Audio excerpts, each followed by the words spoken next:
সকালের সময় ছিল। ব্যাংকে ভিড় বাড়ছিল। ব্যাংকের সব কর্মচারী নিজেদের কাজ করছিলেন। ক্যাশিয়ারের কাউন্টারে লম্বা লাইন লেগেছিল। তখনই ব্যাংকে এক বুড়ো লোক প্রবেশ করে। সাদা কুর্তা, সাদা ধুতি আর মাথায় পাগড়ি পরে সেই বুড়ো লোক ব্যাংকে এলো এবং এদিক ওদিক দেখতে লাগলো। এক কোণে গিয়ে সে চেক স্লিপ কাউন্টারে দিল এবং তা নিয়ে টাকা তোলা লাইনে দাঁড়িয়ে গেল। তার সামনে ৩১৩ জন লোক দাঁড়িয়েছিল। ধীরে ধীরে লাইন এগোচ্ছিল। এক এক করে তার সামনে দাঁড়ানোরা নিজেদের কাজ করে চলে গেল এবং সে কাউন্টারে গিয়ে দাঁড়ালো। তার সাদা কাপড়গুলো একটু ময়লা হয়ে গিয়েছিল। কপালে ঘামের ফোঁটাগুলো চকচক করছিল। সে চেক এবং স্লিপটি ক্যাশিয়ারের হাতে দিল। ক্যাশিয়ার চেকটা দেখল এবং তাতে যে অ্যামাউন্ট ভরা ছিল তা দেখে সেই বুড়ো লোকটিকে গভীরভাবে দেখতে লাগল। সে আবার চেকটা দেখল। চেকে ২ লক্ষের অ্যামাউন্ট লেখা ছিল। ক্যাশিয়ার বুড়োকে দেখল এবং আবার চেক দেখল। সেটা একটা বেয়ারের চেক ছিল। যার হাতে লাগতো সে সেই চেক থেকে ব্যাংক থেকে টাকা তুলতে পারত। ক্যাশিয়ার বুড়োকে জিজ্ঞাসা করল, আপনার নাম কি এবং আপনি এই চেকটা কোথায় পেলেন? বুড়ো এখন ক্যাশিয়ারকে দেখল এবং বলল, আমার নাম রাম সিং। এই চেকটা আমাকে আমার ছেলে দিয়েছে। আমাকে তাড়াতাড়ি টাকা দিয়ে দিন, আমার এই টাকার খুব দরকার। ক্যাশিয়ার জিজ্ঞাসা করল, আপনার কাছে আপনার কোনো আইডেন্টিটি প্রুফ আছে, অর্থাৎ আধার কার্ড, প্যান কার্ড ইত্যাদি কোনো কিছু থাকলে দেখান। বুড়ো বলল, না, আমার কাছে এখন কিছু নেই। আমি খুব তাড়াহুড়োয় আছি, দয়া করে আমাকে টাকা দিয়ে দিন। এখন রামসিংহের পিছনে দাঁড়ানো লোকেরা বলতে লাগলো, তার এত দেরি কেন লাগছে, এবং চিৎকার করতে লাগলো।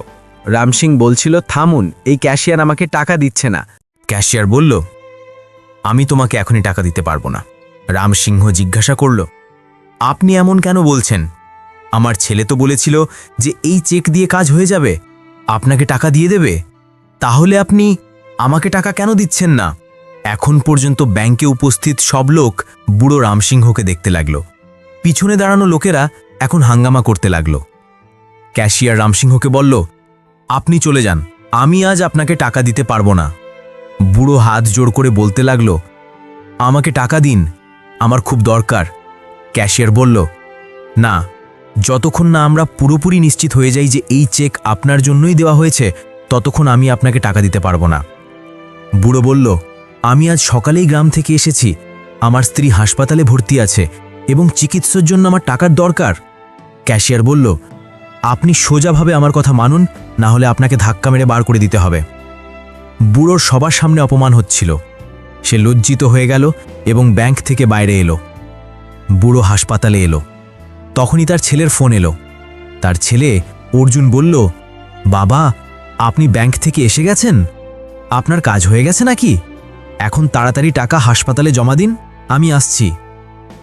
রামসিংহ মনমরা গলায় বলল, না বাবা, কাজ হয়নি। তুমি যে চেকটা দিয়েছিলে সেটা থেকে আমাকে টাকা দেয়নি। অর্জুন চমকে উঠল এবং জিজ্ঞাসা করল, এটা কিভাবে? সেটা তো একটা বেয়ারার চেক ছিল, তাতে তো দ্রুত টাকা মিলে যায়। হ্যাঁ, কিন্তু জানি না, সেই ক্যাশিয়ার আমাকে অনেক প্রশ্ন করছিল, আমার নাম, এই চেক আপনাকে কোথায় মিলেছে এমন জিজ্ঞাসা করছিল। সে তো আমার কাছে আমার আধার কার্ডও চেয়েছে, কিন্তু বাবা, আমি তাড়াহুড়োয় আধার কার্ডটা গ্রামেই ভুলে এসেছি। বাবা, আমি তো আগেই বলেছিলাম যে আমাকে আমার সাথে নিয়ে আসা টাকা ব্যবহার করতে দাও, কিন্তু তুমি আমার কথা মানলে না। অর্জুন তার বাবার কথা মনোযোগ দিয়ে শুনছিল। না পিতাজি, সেই টাকা আপনার খেতির কাজের জন্য রাখা। এখানে আপনার ছেলে এখনো জীবিত আছে এবং মায়ের চিকিৎসার পুরো দায়িত্ব আমার। আপনি সেখানেই থাকুন, আমি ১৫ মিনিটে আসছি। ১৫ মিনিট পর হাসপাতালের সামনে একটা বড় গাড়ি এসে থামল। সেই গাড়ি থেকে ৪ জন বডিগার্ড নেমে দাঁড়ালো। তাদের পর একজন হ্যান্ডসাম লোক নামল। সে ছিল অর্জুন। বডিগার্ডের ঘেরাওয়ে অর্জুন হাসপাতালের ভিতরে এলো। সবাই তাকে দেখে অবাক হয়ে গেল। অর্জুন সোজা ডাক্তারের কেবিনে গেল এবং তাদের সাথে মিলে কিছু কথা বলল। কিছুক্ষণ পর অর্জুনের মায়ের অপারেশন শুরু হয়ে গেল।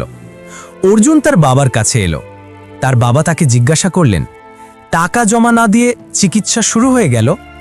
তখন অর্জুন বলল, হ্যাঁ পিতাজি, আপনার আশীর্বাদে আপনার ছেলে এত নাম কামিয়েছে যে তার নামে ডাক্তার অপারেশন শুরু করে দিয়েছে। আমরা 2 দিন পর টাকা জমা দিলেও কোনো সমস্যা নেই।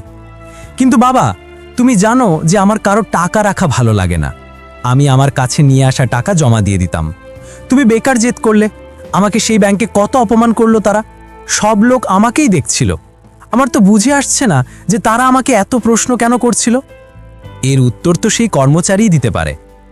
অর্জুন জিজ্ঞাসা করল, একটা বলুন পিতাজি, যখন সেই ক্যাশিয়ার আপনার কাছে এত প্রশ্ন করছিল তখন সেখানে কোনো ম্যানেজার ছিল না? রামসিং উত্তর দিল, না বাবা, সেই ক্যাশিয়ার আমাকে অপমান করছিল, কিন্তু সেখানে কোনো বড় অফিসার আসেনি। কিছুক্ষণ পর ডাক্তার বাইরে এলেন এবং তিনি অর্জুনকে বললেন, স্যার, আপনার মায়ের অপারেশন ভালোভাবে হয়ে গেছে। রাম সিং ডাক্তারের দিকে তাকিয়ে হাত জোড় করলেন। ডাক্তার তার হাত ধরে বললেন, এটা তো আমার কাজ, আপনাকে হাত জোড় করার দরকার নেই। কিছুক্ষণ পর অর্জুনের মাকে একটা বড় স্পেশাল ওয়ার্ডে শিফট করে দেওয়া হলো। রামসিংহ এবং অর্জুন তার কাছেই ছিলেন। পরের দিন অর্জুন সাদা কাপড় পরে নিল, সাদা শার্ট এবং প্যান্ট পরল, তার চুল একটু ছড়িয়ে দিল এবং রামসিংহকে বলল, চলুন, আজ আমাদের ব্যাংকে যেতে হবে। রামসিংহ প্রস্তুত হয়ে গেলেন। রোজকার মতো আজও তিনি সাদা ধুতি এবং কুর্তা পরলেন, মাথায় পাগড়ি রাখলেন এবং দুজনে গাড়িতে বসলেন। অর্জুন ড্রাইভারকে গাড়িটা ব্যাংক থেকে একটু দূরে দাঁড় করাতে বলল। বডিগার্ডরা অর্জুন থেকে দূরত্ব রেখে চলছিল, কিন্তু তাদের পুরো মনোযোগ তার এবং তার বাবার ওপর ছিল। সকালের ভিড়ের সময় রামসিংহ এবং অর্জুন দুজনে ব্যাংকে পৌঁছে গেলেন। অর্জুন রামসিংহকে বলল, আপনি কালকের মতো লাইনে দাঁড়ান, আমি এখানে দাঁড়িয়ে দেখছি। রামসিংহ আবার লাইনে গিয়ে দাঁড়ালেন। তার নম্বর এলো এবং তিনি ক্যাশিয়ারকে সেই চেকটা দিলেন। আজও ক্যাশিয়ার তাকে সেই চোখে দেখল যেমন কাল দেখছিল। সে জিজ্ঞাসা করল, আধার কার্ড নিয়ে এসেছেন? না বলে রামসিংহ তার মাথা নাড়ালেন। ক্যাশিয়ার বলল, আরে, তোমাকে কালও তো বলা হয়েছিল যে আমরা এমনি বিনা চেক না করে এত বড় অ্যামাউন্ট দিতে পারি না। রামসিংহ বলল, কিন্তু আমার ছেলে তো বলেছে যে বেয়ারার চেকের জন্য কোনো চেকের দরকার হয় না। এখন ক্যাশিয়ারের মুখে রাগের রেখা ছড়িয়ে পড়ল। সে বলল, আরে, তোমার ছেলে কি খুব বড় জ্ঞানী না রিজার্ভ ব্যাংকের গভর্নর যে তুমি আমাকে নিয়ম এবং কায়দা শেখাচ্ছ? চেহারা দেখেছ তোমার? রাস্তার ভিখারি লাগছে। এই ময়লা কাপড় পরে ব্যাংকে 2 লক্ষ নিতে এসেছ? দূরে দাঁড়িয়ে অর্জুন এই সব তামাশা দেখছিল। এখন ব্যাংকের বাকি কর্মচারীরাও ক্যাশিয়ারের কথায় হ্যাঁ বলতে লাগলো। একজন বলল, হ্যাঁ, জানি না কে, একে দেখে তো মনে হয় না যে ছেলের অ্যাকাউন্টে এত টাকা থাকবে। দ্বিতীয়জন বলল, আরে, বেয়ারার চেক আছে, কোথাও কোনো ধনীর চেক পড়ে গিয়েছে যা সে পেয়েছে, এবং সে এসেছে বহমান গঙ্গায় হাত ধুয়ে। সবার এই তির্যক কথা শুনে রামসিংয়ের খুব খারাপ লাগছিল। সে পিছনে ফিরে অর্জুনের দিকে তাকালো। অর্জুন তাকে ইশারায় আরও কথা বলতে বলল। রামসিং ক্যাশিয়ারের সামনে হাত জোড় করে বলল, আমি আপনাকে কালও বলেছি যে আমি গ্রাম থেকে এখানে আমার স্ত্রীর চিকিৎসা করাতে এসেছি। আমার ছেলের অ্যাকাউন্টে টাকা আছে, তাই সে আমাকেই চেক দিয়েছে। এই কথা শুনে ব্যাংকের কর্মচারীরা হাসতে লাগলো। ব্যাংকে দাঁড়ানো বাকি লোকেরাও রামসিংকেই দেখছিল। কারো মনে হচ্ছিল যে রামসিং সত্যি বলছে, তো কেউ মনে করছিল যে চেকটা তাকে রাস্তায় মিলেছে। যদি তোমার ছেলের অ্যাকাউন্টে এত টাকা থাকে তাহলে সে নিজে কেন আসেনি টাকা তুলতে? বুড়ো বাপকে কেন পাঠিয়েছে? ক্যাশিয়ার জিজ্ঞাসা করল। আমার ছেলের খুব কাজ থাকে, সে তার কাজ ছেড়ে আসতে পারে না, তাই রামসিং উত্তর দিল। অনেকক্ষণ থেকে অর্জুন এইসব দেখছিল, কিন্তু সে ব্যাংক ম্যানেজারের বাইরে আসার অপেক্ষা করছিল। বাইরে ভিড় বাড়তে লাগলো। ক্যাশিয়ার তার কাউন্টার ছেড়ে বাইরে এসে কথা বলছিল এবং বাকিদের দেরি হচ্ছিল, তাই এখন বাকিরা চিল্লাচিল্লি করা শুরু করলো। কেউ বলছিল যে ওই বুড়োকে টাকা দিয়ে দাও এবং কথা শেষ করো, তো কেউ বলছিল এমন লোকদের ব্যাংকে ঢুকতেই দেওয়া উচিত নয়। সবার হৈহুল্লোড় শুনে অবশেষে ব্যাংকের ম্যানেজার বাইরে এলো। সে ক্যাশিয়ারকে জিজ্ঞাসা করল, এইসব কি হচ্ছে? ক্যাশিয়ার তাল থেকে যা হচ্ছিল সব বলে দিল। এখন ম্যানেজারও বুড়ো রামসিংকে ওপর থেকে নিচ পর্যন্ত মনোযোগ দিয়ে দেখল। রামসিংয়ের মনে হলো যে ম্যানেজার তার কথা বুঝবে, কিন্তু ম্যানেজার বলল, আপনার মতো লোকদের জন্য এখানে কারো সময় নেই। আপনাকে দেখে মনে হয় না যে এই চেক আপনাকে কেউ দিয়েছে। এই চেক আপনাকে নিশ্চয়ই কোথাও পড়ে থাকতে মিলেছে এবং বেয়ারার আছে। এটা দেখে আপনার মনে লোভ এসেছে। রামসিংহ বলল, না, এমন কথা নয়, আমি সত্যি বলছি, আমাকে বিশ্বাস করুন। ম্যানেজার বলল, আপনি এখান থেকে চলে যান, না হলে আমাকে বাধ্য হয়ে সিকিউরিটি ডাকতে হবে। এই কথা শুনে এখন রামসিংয়ের রাগ এলো। কাল থেকে সে ব্যাংকে এমন অপমান সহ্য করছিল। সে বলল, এখন ততক্ষণ আমার টাকা মিলবে আমি এখান থেকে নড়ব না। এই কথা শুনে ক্যাশিয়ার ম্যানেজারকে বলল, স্যার, এই বুড়ো এমনি মানবে না, আপনি সিকিউরিটি ডেকে নিন। ম্যানেজার সিকিউরিটি গার্ডকে ডাকল এবং সিকিউরিটি গার্ড রামসিংয়ের হাত ধরে নিল। রামসিংহ রাগে তার হাত ঝাঁকিয়ে দিল। এখন সিকিউরিটি গার্ড রাগে রামসিংহের পাগড়ি ছুঁড়ে দিল। সেই পাগড়ি থেকে 1000 টাকার নোটের দুটো বান্ডেল নিচে পড়ল। এর আগে পাগড়ি মাটিতে পড়ার আগে অর্জুন এগিয়ে এসে তা ধরে নিল এবং তার বাবার মাথায় রাখল। সেই নোটের বান্ডিল দেখে সবাই স্তব্ধ হয়ে গেল। ক্যাশিয়ার বলল, দেখো, এ তো আগেই কাউকে লুটেছে এবং এখন ব্যাংকে এসেছে বেয়ারার চেক নিয়ে কারো অ্যাকাউন্ট খালি করতে, এবং এবার তো তার সঙ্গীও নিয়ে এসেছে। অনেকক্ষণ থেকে চুপ করে দাঁড়িয়ে সে সব দেখছিল এবং শুনছিল, কিন্তু এখন সময় এসেছে যে সেই লোকদের মুখ ভাঙা উত্তর দেওয়ার। অর্জুন এগিয়ে এসে বলল, আপনাদের মধ্যে একটুকু লজ্জা এবং সংস্কার নেই? একজন বয়স্কর সাথে কিভাবে কথা বলতে হয় এটা কেউ শেখাইলি আপনাদের? বেয়ারার চেক দেওয়ার পর ব্যাংকের লোকদের বিনা কোনো চেক ছাড়া টাকা দিতে হয়, এটা একটা সাধারণ নিয়ম, এবং আপনাদের জানা নেই? তাকে উচ্চস্বরে কথা বলতে দেখে ম্যানেজার বলল, তুমি কে আমাদের এইসব জিজ্ঞাসা করার? তোমার মতো রাস্তার চোদের থেকে শিখতে ততটা খারাপ দিন আসেনি আমাদের। চলে যাও এখান থেকে, না হলে এখন পুলিশ ডাকতে বাধ্য হব। যাই হোক, এই দুটো বান্ডিল তো চুরি করেছো তোমরা দুজনে।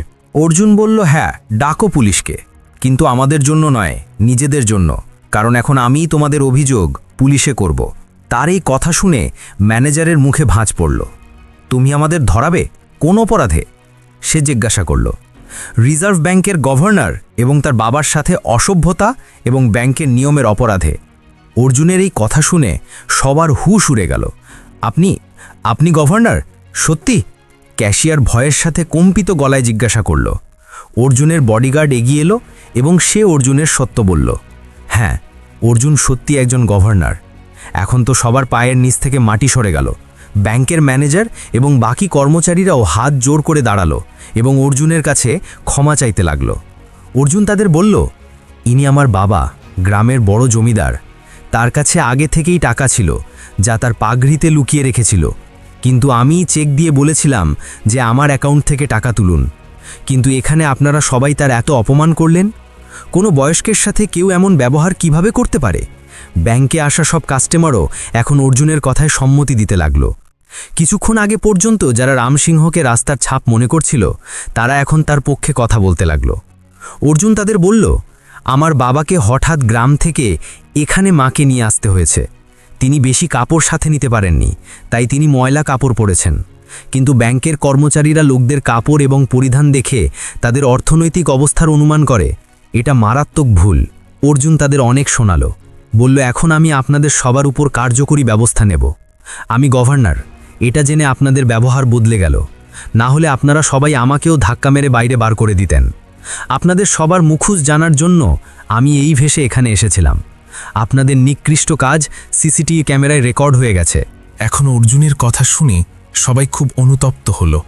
সবাই তার কাছে ক্ষমা চাইল, কিন্তু অর্জুন এখন কারো কথা শোনার মতো ছিল। সে বলল, এখন তো আপনাদের সবার চাকরি চলে গেল বলে ধরে নিন। সবাই হাত জোর করে দাঁড়ালো। সবার চোখ এখন অনুতাপ স্পষ্ট দেখা যাচ্ছিল। এটা দেখে রামসিংহ অর্জুনকে বলল, ক্ষমা করে দাও সবাইকে, এদের উচিত শিক্ষা হয়েছে, আর অনুতাপ থাকে বড় কোনো প্রায়শ্চিত্ত নেই। আমার কারণে যদি এদের চাকরি চলে যায় তাহলে সবচেয়ে বেশি দুঃখ আমারই হবে। এরা যে ভুল করেছে সেটা অজান্তে করেছে। অর্জুনকে তার বাবার কথা মানতে হলো এবং সে সবাইকে একটা শর্তে ক্ষমা করে দিল যে এরপর থেকে তারা কখনো ব্যাংকে আসা কোনো ব্যক্তির সাথে এমন দুর্ব্যবহার করবে না। মানুষ ধনী হোক বা গরিব, সবাইকে সমানভাবে দেখবে। যদি সে কখনো জানতে পারে যে এই ব্যাংকে কোনো ভুল, তাহলে তার থেকে খারাপ আর কেউ হবে না। ক্যাশিয়ার এখন টাকা তুলে রামসিংহের হাতে রেখে দিল এবং পা ধরে রামসিংহের কাছে ক্ষমা চাইল। এরপর থেকে কখনো সেই ব্যাংকে ধনী গরিবের ভেদাভেদ করা হয়নি এবং সেখানে আসা প্রত্যেক ব্যক্তি তাদের জন্য একই রকম হয়। বন্ধুরা, এটা শুধু একটা ব্যাংকের মধ্যে ঘটে যাওয়া ঘটনা নয়, এটা আমাদের সমাজের আসল চিত্র। প্রতিটা স্তরে আমরা এই ধরনের কাজ করে থাকি। আমরা সবাইকে সমান চোখে দেখতে পারি না। যারা সম্পদের মালিক তাদেরকে তেল মারতে থাকি। একটা প্রবাদ আছে, তেলা মাথায় তেল। যাই হোক, আজকের এই গল্প থেকে আমরা কি কি শিখলাম তা আপনারা কমেন্ট বক্সে জানাবেন। আর আপনারা কেউ কি রামসিংহের মতো এরকম পরিস্থিতিতে কখনো পড়েছেন? কমেন্টে আমাদের জানান। সকলের সুস্থতা কামনা করে আজকের মতো বিদায় নিচ্ছি। দেখা হবে পরবর্তী কোনো শিক্ষণীয় গল্পতে।